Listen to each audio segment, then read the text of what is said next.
Hey friends, this episode of The Fellow on Call is not meant to be used for medical advice and is intended for educational purposes only. Patient information has been modified to ensure privacy. The views expressed in this episode do not necessarily reflect the views of our employers. Enjoy!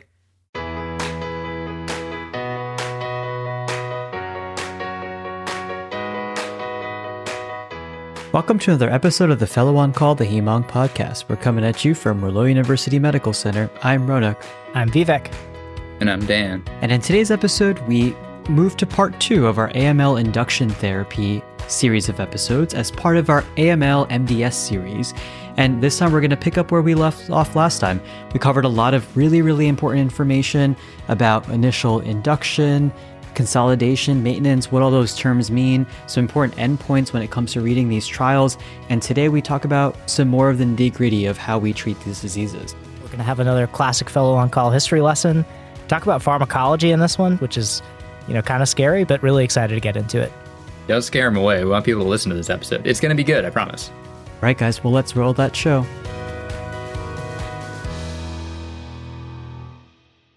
So last week, we talked all about how it was the unofficial end to summer. Technically, the summer is not over based on the calendar, but everywhere I go, we're starting to see signs of fall already. It's a little bit cooler out. Pumpkin spice lattes are already back at Starbucks. And, I've been hearing whispers of, fall-themed donuts making it back onto shelves at stores and bakeries. So how are we feeling about the fall, guys? Oh, I can't wait. It's my favorite season. I love all the fall foods, all the celebration of the harvest. I know Logan's amped for butternut squash soup that I'm going to make pretty soon. Do y'all have any favorite fall foods? I actually have a nice oven-roasted butternut squash, sausage, some maple syrup on there, lots of, fresh thyme, rosemary. It's pretty good, Dan. Sheet pan, very, very good. Get some Brussels. Yeah, that's what I'm excited about for fall, is just making that specific meal. My wife and I love it. Are you guys cider donut people? I confess, I like them. They're donuts. It's hard not to like, but I do find them a little overrated. Logan was beside himself when he heard me say that. He is apparently a big fan of the apple cider donut. I sort of agree with you, Dan, if I'm going to be completely honest. I think that they're a little bit overrated. For me personally, I think they're just too sweet. And so that is why it's just not my thing. I sort of like apple cider as a beverage, but I don't know if there's any other fall food that I'm particularly excited about. I do like butternut squash things, but I can't say that I crave it all year round. So maybe this year will be different. Vivek, I will take you up on that recipe as well if you want to send it to me. Maybe it'll change my mind. Yeah, I'll do that. And remember, grilled cheese and tomato soup, just a classic. You can't go wrong. Once it gets cold out, that's the perfect thing to eat. Yeah, that's true. Well, guys, we should probably now that get we're all back. hungry. Yeah. Now that we are all hungry, I'm at a loss of words because now I'm thinking about grilled cheese. But I think that we should probably continue on our discussion that we started last week, all about AML induction therapy, and just jump right into it. Vivek, do you want to remind us of the case that we were discussing, and then we'll kind of pick up where we left off from there? Yeah, so we had that 58-year-old male. He presented to the ER with that fatigue, recurrent epistaxis, all of those things. Ended up having an elevated white count, low hemoglobin, low platelets, had a bunch of blasts. We went through that initial workup. He eventually gets his bone marrow biopsy, and he had studies that were diagnostic of AML. So he had that flow with an abnormal immunophenotype that was consistent with myeloblasts. And then we talked about how we assessed him for leukostasis. He didn't have that. Check out that episode if you're interested in, some of the evidence behind how you treat leukostasis, because we really go through that. And so his FISH panel resulted with a translocation 911. And his molecular studies were overall unremarkable. No NPM1 mutation, FLT3 mutations, IDH mutations, or CEBPA mutations.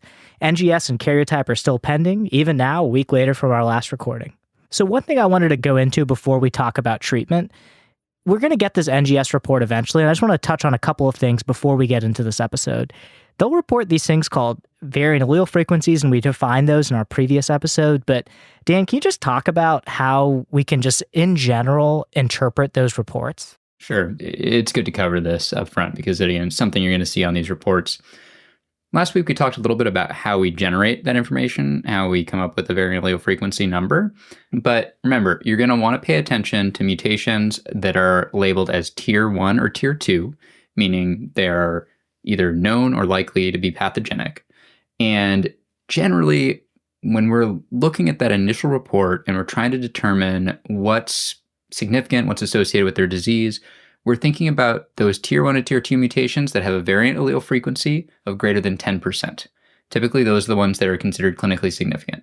There's a little bit of nuance when we're getting into certain specific mutations, patients with FLT3 mutations, for example, but generally upfront on that first report, that's what you're looking for. But remember, these mutations have different roles. At first, we're trying to use them for risk stratification and understanding somebody's prognosis and treatment options. Later on, sometimes we're using these mutations as a way to look for disease, as a sort of signature of somebody's disease. So say after they've gone through a transplant or something like that for high-risk patients with one of these specific mutations, then variant allele frequency of even any detection of a mutation whatsoever is going to be very significant, right? Because there's no reason they should have any of that mutation left after they've gone through definitive consolidation therapy and transplant.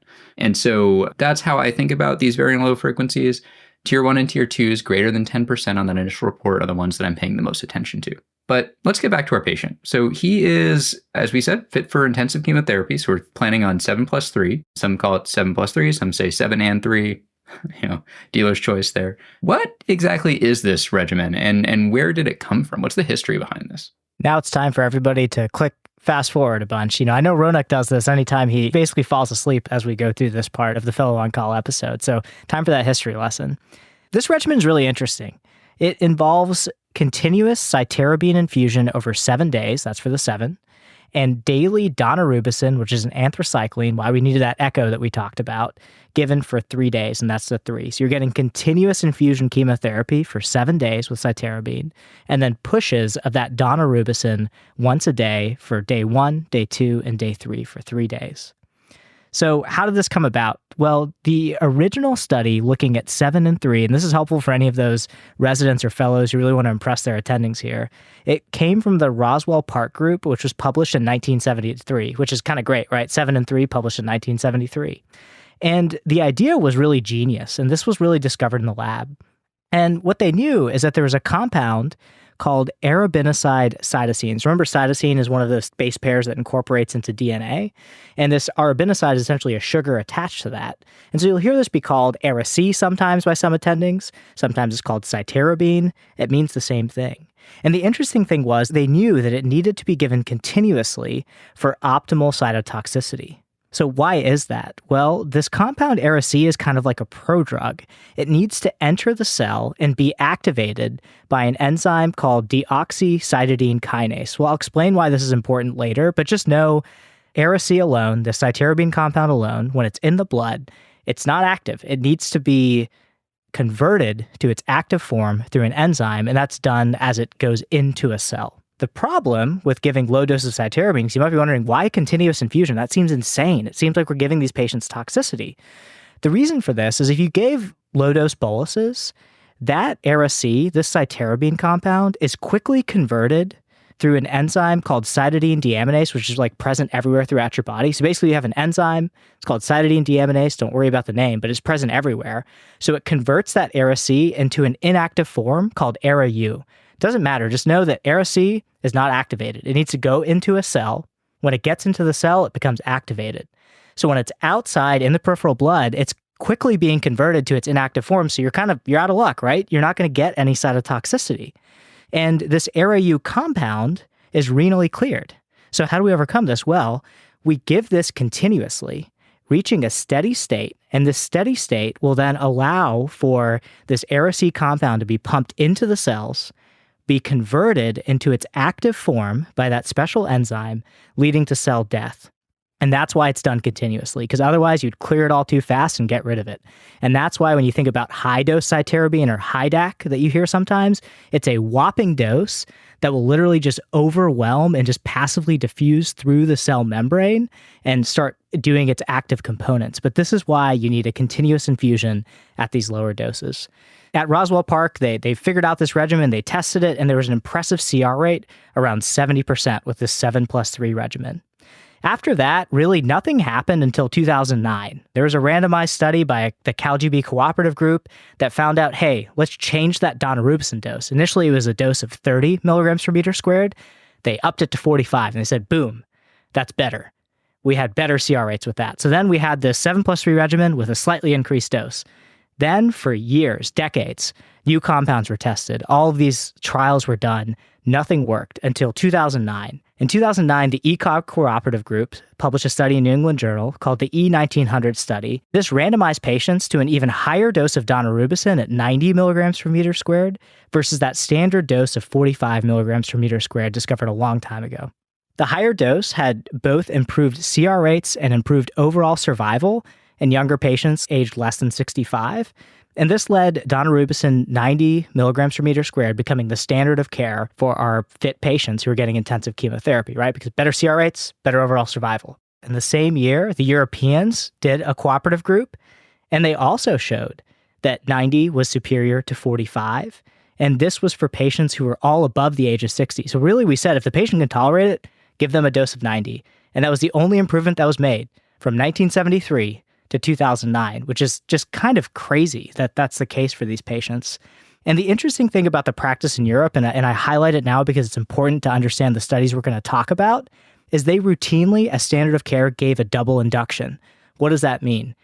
You're blasting them with the 7+3. We now know why we do continuous cytarabine, right? You blast them with that, and then you wait for them to recover and just do it again because we said leukemia is bad, so might as well do it twice. And you would think, why didn't they do a randomized study behind that? We'll talk about that. They finally did that, but literally presented 2 years ago. So it's been decade after decade after decade that they were doing double inductions, whereas in the United States, we just did a single induction. So that's the initial backdrop for some of the historical perspective. Can one of you talk about that compound idarubicin? Because that's another thing that you sometimes be seeing used with 7+3. What's the historical perspective on that? I'm going to chime in since normally, apparently, I fall asleep during these history lessons, and maybe this will keep me up. But there was promising data for this novel anthracycline that you just mentioned, Vivek, called idarubicin. And they introduced this into the 7+3 regimen, and it got referred to as 7+3 I setting for idarubicin for 3 days. And what they found was that it had 4 to 8 times the potency in vitro and better CNS penetration as compared to daunorubicin. And so there was a randomized study called Alpha 9801, which randomized patients to higher dose daunorubicin versus idarubicin for 3 days versus idarubicin for 4 days. And they found that CR rates with 7+3 I was 83% compared to 70% for 7+3 with higher doses of Dano. And so there were no differences in relapse incidence, event-free survival, or overall survival. So this was not widely adopted, and there was increased toxicity with idarubicin. So everyone's wondering, why even bother making the switch? The last thing to mention is that there was a single center study from MD Anderson that showed good efficacy with a regimen called IA. And this was idarubicin plus high-dose cytarabine, or ARA-C. The continuous cytarabine dose was 1,500 milligrams per meter squared compared to a standard 7+3 dose of 100 mg per meter squared. And IA was used frequently as it was the better than standard of care in the single-arm study. And we then had a randomized phase 3 trial from the SWOG 1203 that showed that standard 7+3 therapy had the same outcomes but less toxicity.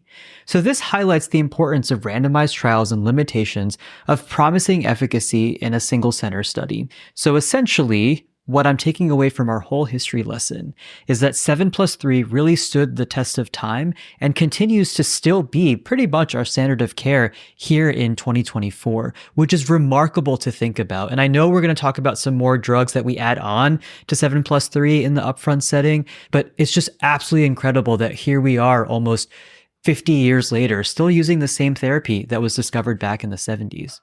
I think that historical context is so important, especially for a treatment like this, which has been around since 1973 and really hasn't changed much, as you said. We'll get into some of the more current changes in overall AML therapy as well. That really started with a publication in 2015 related to the FLT3 or FLT3 mutation. And we'll get into that a little bit more as we get through this episode. But our patient had intermediate risk AML, and we're planning to do this 7+3 chemotherapy. The pharmacist comes to us and asks, do we want to go for the daunorubicin 90 or a daunorubicin 60 dose?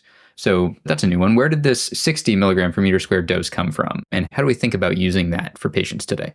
One important thing to highlight, which leads well into this dosing discussion, Some centers don't actually give 7+3 for intensive induction due to some promising single center data for a regimen called FLAG, IDA, VEN, and we're going to get to that, so don't worry. We're going to discuss that shortly, but we're going to focus on the nuances of 7+3 because this is the highest level of evidence. We have randomized data with this evidence.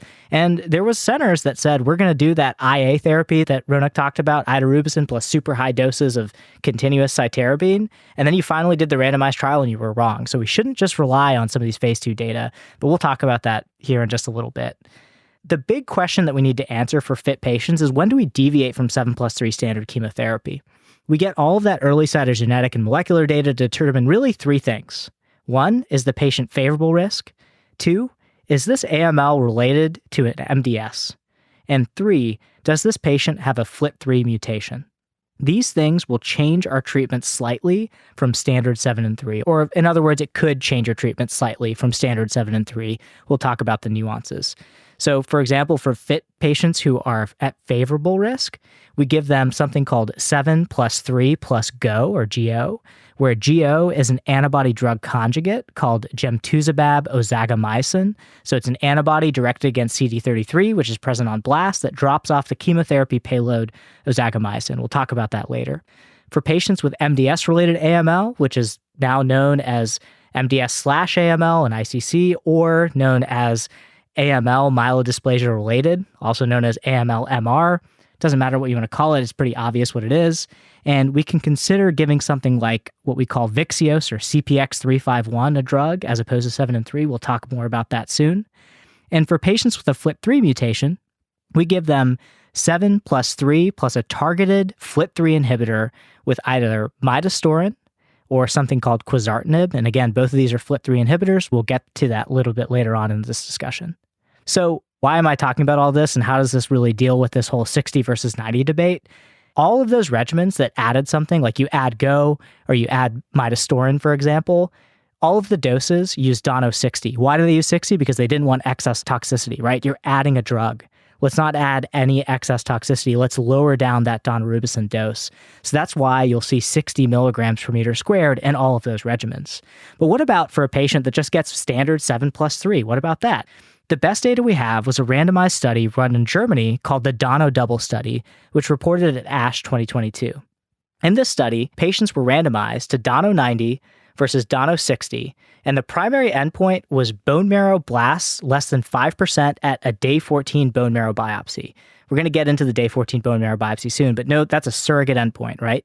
The 60 milligrams per meter squared dosing met the criteria for non-inferiority for the surrogate endpoint that they met less than 5% blasts at the day 14 marrow. There was then a second randomization for double induction versus single induction. For those who did have a good response at day 14, remember that the Europeans were doing double induction on all patients. And not surprisingly, at least we say this as Americans, there was no difference in EFS or OS if they got double induction versus single induction. But the problem is, we don't really know if 90 versus 60 is any different because we didn't look at EFS or OS for that outcome. We didn't look at CR after count recovery. We looked at 90 versus 60, day 14 bone marrow. Do you have less than 5% blasts? So that is a big issue with this trial. That's a limitation of the trial. 1, these patients are getting double induction, but 2, our endpoint was a day 14, less than 5% blasts, not at count recovery. So given that our patient was younger and very fit, we decided to proceed with 7+3 with daunorubicin at 90 mg per meter squared, although it seems very reasonable to proceed with 60 milligrams per meter squared. So we just talked about this day 14 bone marrow biopsy. Can we talk about this a little bit more? Like, why do we do this? What are the treatment implications for this? Certainly, we don't like just sticking needles into people for funsies. I think this really speaks to how aggressive a disease AML is and can be. The whole point of this initial phase, the reason we call it induction, is because we're trying to induce a morphologic remission, trying to achieve that less than 5% blasts by the time their counts recover. And so this day 14 marrow, standard practice at most institutions, to check early to make sure that you have truly cleared out the marrow of these cancer cells, that they've had a good upfront response to induction. The main idea here is that we don't want to wait too long if they do have evidence of disease that was refractory to our initial attempts to induce a remission. It gives us an early opportunity to change course and to switch to an alternative regimen if there's still a significant population of residual blasts at day 14. At this point, what we're looking for, again, is to see a very hypocellular marrow, less than 5% blasts. That said, there's no good evidence that this day 14 marrow is really an appropriate surrogate endpoint for CR at count recovery or for event-free survival, other than some small retrospective studies. There was a pretty big study, single center retrospective analysis done at Duke and published back in 2013. Vivek, did you want to talk about that a little bit? Yeah, so I think this is one of the best studies looking at this because there's scant data on this. This is just practice that we've done. So they looked at 74 patients who were treated from 1995 to 2008 who had a day 14 bone marrow biopsy performed and assessed long-term outcomes. They classified patients as no evidence of disease if they were less than 5% blasts and a hypocellular marrow, exactly what we want. They called them indeterminate response if they were 5 to 20% residual blasts. And they said, hey, this patient has residual disease if they were greater than 20% residual blasts. 45 patients of the 74 had no evidence of disease at the day 14 marrow, and only 3 of those patients had evidence of blasts at the end of treatment marrow. So it was a pretty good predictor that these patients are going to do well. 11 patients had an indeterminate response. This means they probably had like a slightly hypocellular marrow, but they still had 5 up to 20% residual blasts. Of those 11 patients that had residual disease at their day 14 marrow, 10 underwent observation. They said, let's just see what happens to these patients. And only 1 patient had evidence of blasts at the end of the treatment marrow, meaning that they cleared the rest of those residual blasts by the end of treatment. So is that really exactly what we should be hanging our hats on? Is that the appropriate surrogate marker? This argues otherwise. Again, small study, but still, that's a pretty profound. Out of those 10 patients, only 1 had residual disease at the end of treatment. Interestingly, 18 patients had overt residual disease. They had greater than 20% blasts. Some of them had hypocellular marrows, though, right? So greater than 20% in a very hypocellular marrow, that's not that many blasts, right? And of those 18 patients, 3 underwent observation, and 2 out of the 3 patients who underwent observation had no evidence of blasts at the end of treatment marrow. What does this tell us? We don't know for sure if the day 14 marrow is an appropriate surrogate. This is why the Dono 60 versus Dono 90, we can't completely hang our hat that it's not inferior because they use the day 14 marrow when we know that's not the perfect predictor of what's going to happen to patients at the end of treatment, right? We've just seen in the single center study that there's conflicting data there. We need to have a more robust analysis of what do we do with this day 14 marrow? Is the day 14 marrow actually that useful? Haven't done that study yet, but we just wanted to note that limitation. Not wrong to choose Dono 60, though, instead of Dono 90, because we still do have data that, yeah, for the most part, if you do clear that day 14 marrow, for the most part, you're good, right? It just means that if you're still positive, it doesn't mean that you definitely are going to have disease at the end. So not a perfect endpoint for that reason. So our patient got 7+3 induction, and the day 14 marrow was hypocellular with about 7% residual blasts. We decided to go ahead and allow for count recovery instead of moving straight to reinduction, and the end of treatment marrow showed a complete response. So our patient got 7 and 3 induction, and his day 14 marrow was hypocellular with 7% residual blasts. We decided to go ahead and allow for count recovery instead of proceeding directly to reinduction, and fortunately his end of treatment marrow showed a complete remission. We plan to proceed with high-dose cytarabine as his consolidation therapy, but what if his bone marrow biopsy at the end of treatment showed 7% residual blasts still instead of a complete remission? Or if the day 14 marrow showed some good debulking, but you wanted to do something more? What kind of reinduction regimens do we talk about? So in this case, there is some data for reinduction with what we call 5+2, which is 5 days of continuous cytarabine and 2 days of daunorubicin, like sort of an abridged version of that 7+3 regimen. And you'll recall that this is sort of analogous to that double induction that's done by our European colleagues. But this is, again, a way to sort of promote further reduction in that blast percentage in that marrow. And this is going to be used in those situations where it may just feel like this patient didn't quite clear the blast the way that you anticipated that they would. I have also seen from my time on the leukemia service that some attendings do sometimes use things like venetoclax in that setting as well to try to further debulk some of the disease in the tumor and in the marrow. And we'll talk more about that when we talk about venetoclax in the near future.